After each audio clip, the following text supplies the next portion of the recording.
आज हम मौजूद हैं अभी गंगा बैराज पे, जैसे कि आप देख पा रहे हैं गंगा बैराज के। ये देखो तस्वीर है इसका, यहाँ पे आज हम आरोहम से आए हुए हैं। पिठूर में आप लोगों को सुना होगा, प्रसिद्ध है आरोहम जैसा, जहाँ पे जम्मू कश्मीर, पुलवामा, श्रीनगर जैसे जहाँ से बच्चे आए हुए हैं। यहाँ पे कानपुर की बहुत ऐसी सारी चीज़ जहाँ पे लोगों को घुमाया गया है। आज जैसे कि कवरेज करने के बाद ऐसा लगा, वहाँ से निकलना हुआ हमारा, तो लगा गंगा बैराज घूमते हैं। और इनको तो लगा था सभी लोग जानते हैं लगभग कि ये संदीप यादव जी, और इस पत्रकार में से इनकी कानपुर में गिनती की जाती है। आज संदीप यादव जी से ये कहेंगे कि जो जम्मू कश्मीर से बच्चे आए हैं, आपने कवरेज किया है, कवरेज के माध्यम से क्या जानकारी उनसे प्राप्त, जम्मू कश्मीर कैसा है, जम्मू कश्मीर के कानपुर में क्या कैसा है? देखिए, सबसे पहले नमस्कार करते हैं सभी दर्शकों को।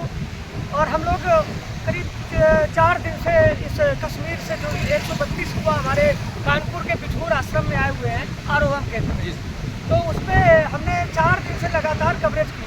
तो कहीं ना कहीं देखा जाए तो एक मोदी जी का जो एक ड्रीम प्रोजेक्ट समझ में आ रहा है कि भारतीय जनता में हमारे जो आम नागरिक है और जो जम्मू कश्मीर से एक मुस्लिम विभाग से जो जुड़े हुए लोग हैं या मुस्लिम समुदाय से जुड़े हुए लोग हैं, उनके बीच में और हिंदू समाज के बीच में एक एकजुटता जो है हम लोग महसूस करना चाहते हैं। और उनके दिमाग में ये भी डाइवर्जन किया जाना है कि नहीं, हमारे देश में हिंदू मुस्लिम कुछ नहीं है, समानता का व्यवहार होना चाहिए।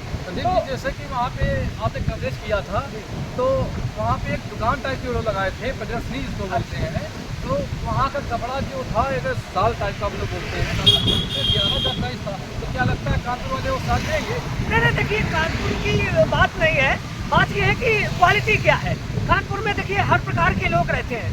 तो किसी का जो भी मान लीजिए एक सिस्टम होता है, सिस्टम ये होता है कि किसी के पास आर्थिक स्थिति उतनी मजबूत नहीं है, लेकिन कुछ लोग ब्रांडेड चीज़ पहनने के शौकीन होते हैं। तो ब्रांडेड चीज़ का एक अलग बात होता है। तो उनका माध्यम यही था कि जो हस्तशिल्प से तैयार की हुई जो वस्तु होती है वो वाकई में महंगी होती है।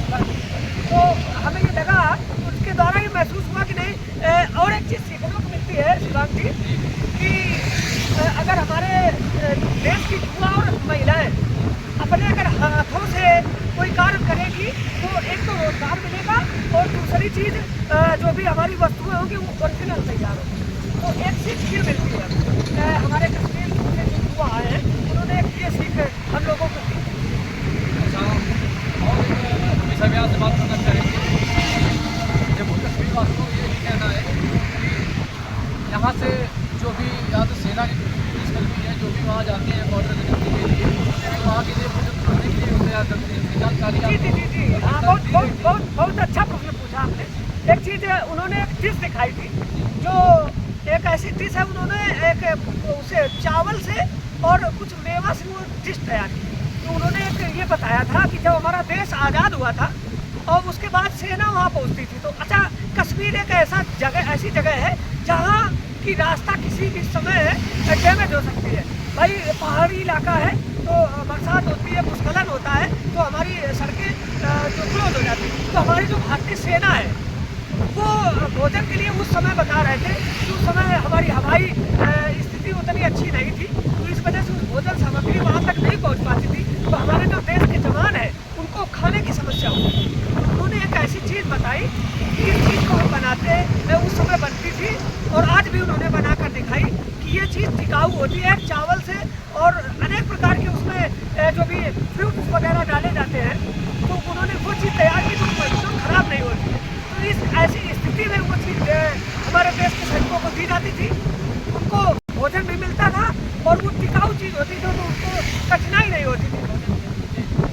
और एक विषय है, जैसे हम लोग रोटी दाल चावल खाते हैं, तो क्या वो कश्मीर वाले जो पुलवामा से या श्रीनगर से आए हुए थे कानपुर, तो क्या वो मैनेज कर पा रहे होंगे वहाँ? नहीं, हाँ, ये भी बहुत अच्छी बात है।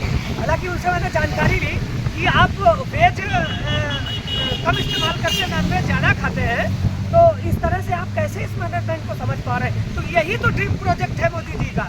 यही तो उन्हें समझाना है कि ऐसा नहीं है, आप हर स्थिति में आप अपने आप को मैनेज करना सीखिए।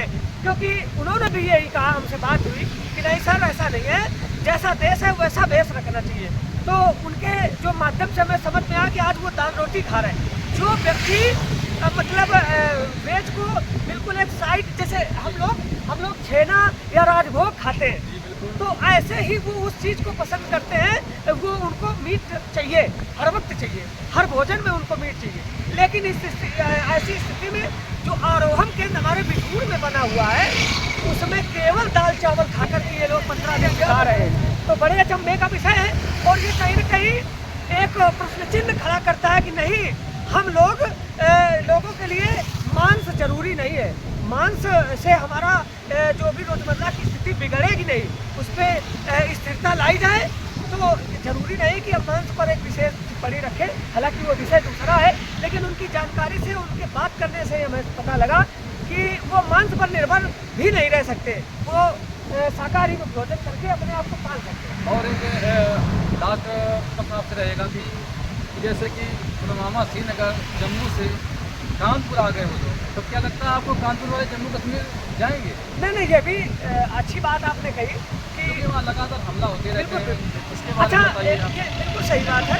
तो ये चीज़ ये समझ में आई कि जब इसी वजह से तो इन मोदी जी का एक टारगेट जो है कि हम लोग वहाँ से जो युवा लाएंगे, उनकी सोच में परिवर्तन होगा।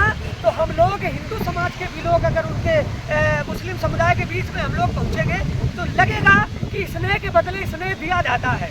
तो स्नेह अगर हम लोग करेंगे तो हमें प्रेम मिलेगा। वही चीज़ हमें इनसे सीखने को मिली है।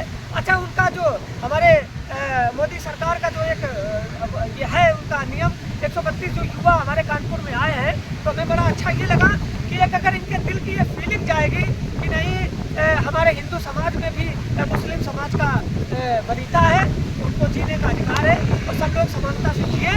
यही हमारी और हमारे जो भी पत्रकार साथी यहाँ इस गंगा बैराज में आए, यही सबसे अनुकंपा है कि इस देश की रक्षा करें और अपनी रक्षा करें, अपनी जिम्मेदारी का निर्वहन करें। यही बहुत बड़ी कृपा है ईश्वर की। और जैसे कि एक चीज़ और बताएं इस बात की कि मैंने उनसे बात किया कि यदि जैसे मान लीजिए आपके जो यहाँ वो लगते हैं हमारे सेना, जिन नौजवान जो सेना है हमारी, उस पर आपकी क्या टिप्पणी रहती है? तो कहते नहीं, मेरे भारत के वो टुकड़े हैं, मेरे भारत के वो लाल हैं, मैं उनकी रक्षा करता हूँ। तो ये जो अफवाह उठती है ना कि कश्मीर मतलब जो है एक ऐसा सिस्टम को क्रिएट करता है, तो ऐसा कुछ नहीं है। वो सारे देश प्रेमी हैं, भारत से प्रेम करते हैं। बहुत बड़ी बात है ये, हमें जानकारी भी मिली। तो कम से कम हमारे जो कश्मीर से युवा यहाँ तक आए, तो उनसे बहुत कुछ हम लोगों को सीखने को मिला है। और ऐसा नहीं है, यहाँ से कानपुर से वो अपने कश्मीर में भी बातियों को ले जाएंगे। उनको भी बड़ा अच्छा लगा कि कानपुर में बड़ा स्नेह मिलता है। ये थे हमारे संदीप यादव जी, वरिष्ठ पत्रकार, जिनको कानपुर की गलियों में नाम से लोग जाने जाते हैं, संदीप यादव जी। कभी आना होगा कानपुर तो आप क्या फिर मिलेंगे गंगा बैराज पे? नहीं, जरूर मिलेंगे। और सभी दर्शकों को एक बार पुनः जय श्री राम, जय श्री राधे। बस यही अनुकंपा है कि देश की सुरक्षा करें और अपने आप की रक्षा करें। यादव जी से हमारे कई तरह सवाल हुए, जिन्होंने बहुत शानदार उसका आंसर दिया। अगर कहीं ना कहीं आप लोग उसमें देखेंगे कहाँ से आप लोग देख रहे हैं, प्लीज़ कमेंट और शेयर करना ना भूलें। संदीप यादव जी कभी मिलते हैं। जय श्री राधे।